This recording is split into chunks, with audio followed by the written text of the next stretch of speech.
friends, now we are ready for the last step of our Australian Aboriginal art pictures.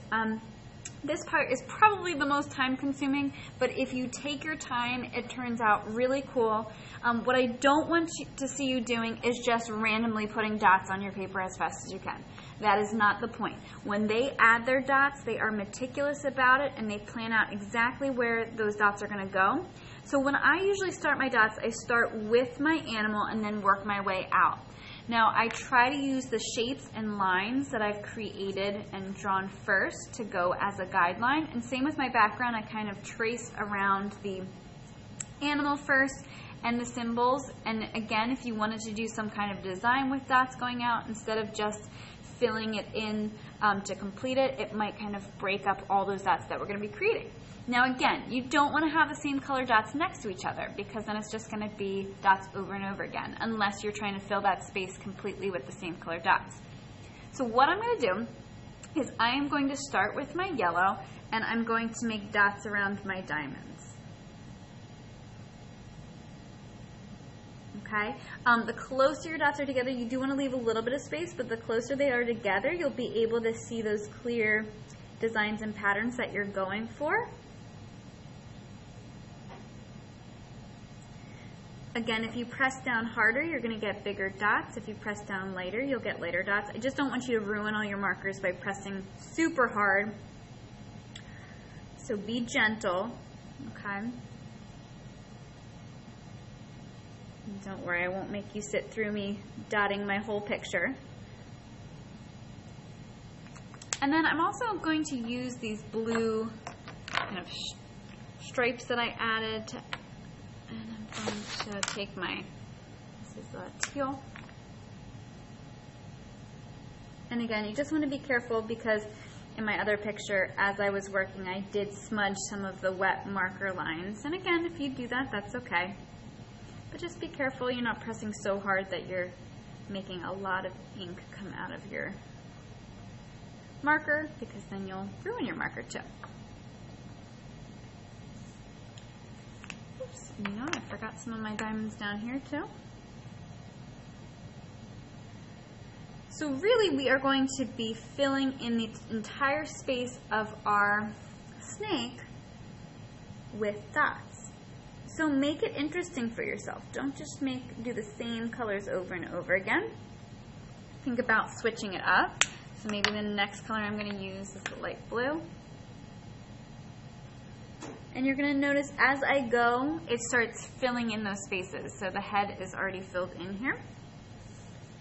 And again, I'm going to trace around that diamond shape. So around those yellow dots that I just did. And as I keep going, you're going to see that more and more space of my snake is filled in. And think about keeping and switching up your colors. Think about doing a pattern. I think I want to keep my snake certain colors, so I'm probably going to do a pattern.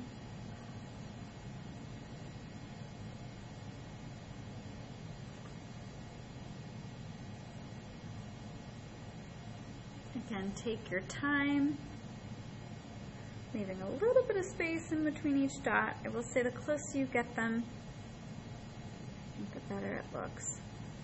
But I get that this is very time consuming. And if your hand gets tired, take a break.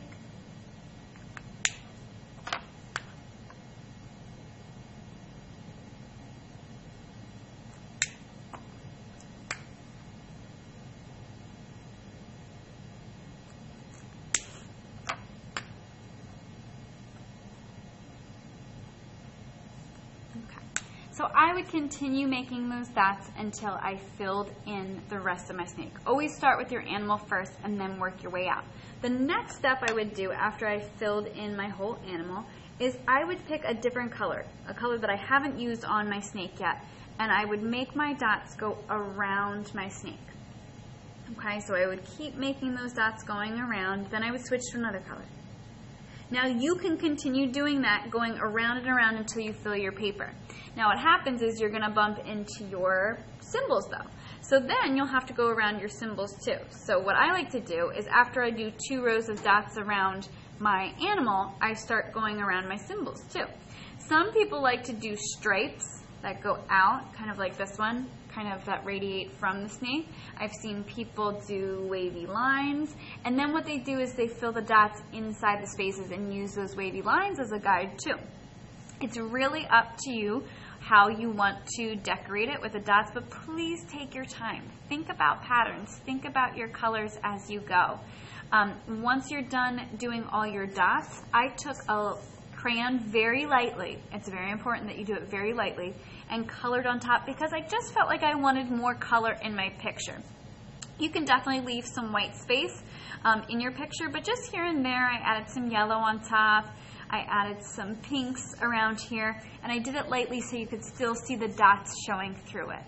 Really think about your color choices and think about what colors will contrast between your animal and the background so that your animal really stands out. You don't want it to just blend into the background.